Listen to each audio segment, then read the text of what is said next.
from your transition from student athlete to now strength coach and running the athletics program where you did go to university, which is awesome. Basically boiling down the question, now that you're an adult, what has changed in your lifestyle from when you were a student athlete to now? Ooh, that's a good question.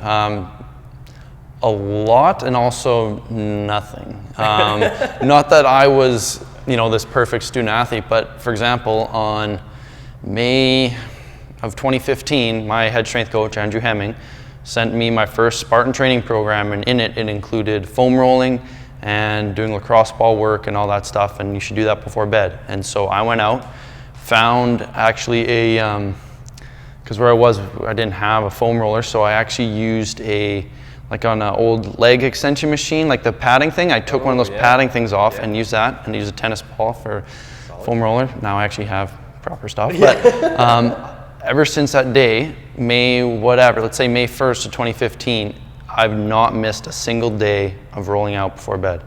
Every single night for over 4 years now. So that's something that has not changed.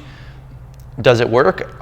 I don't know. I just do it. I think it works, and it more so not even from a muscular standpoint, but from a routine. I'm a very big routine guy, so for me it's like, okay, it's bedtime, I'm rolling out, it's time to relax and all these things.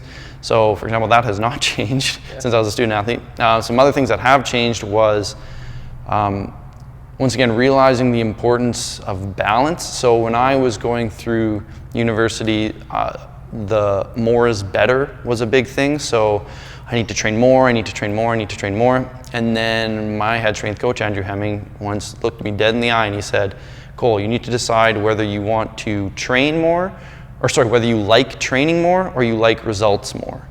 And ever since then, I can still remember him saying that, and that really hit me. It was like, I love to train, but I wasn't getting results because I was training 6 times a week, a couple hours a day, and it was just digging myself that deeper hole.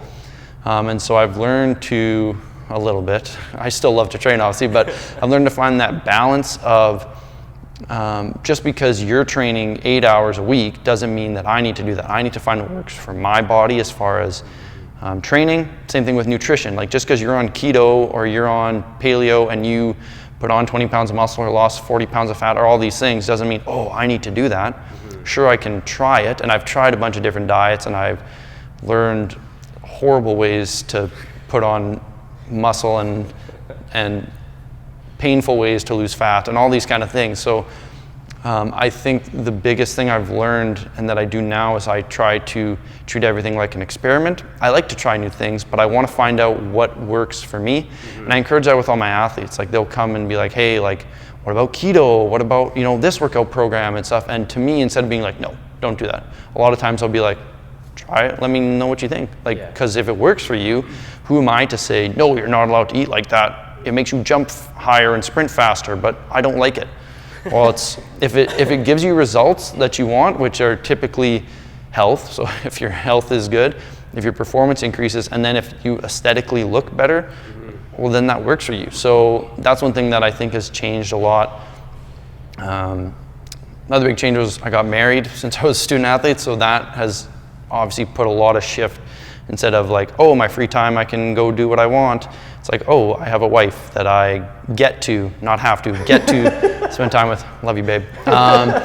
And yeah, so that's kind of allowed me to actually take a lot more time away from work, from training, pretty much because I have to, but also it allows me to kind of, as I mentioned earlier, recover and then come back with that hunger and that fire instead of trying to work and work and work all the time. So balance is probably the biggest thing, but I still foam roll to this day, so thank you, Andrew Hemming, for that.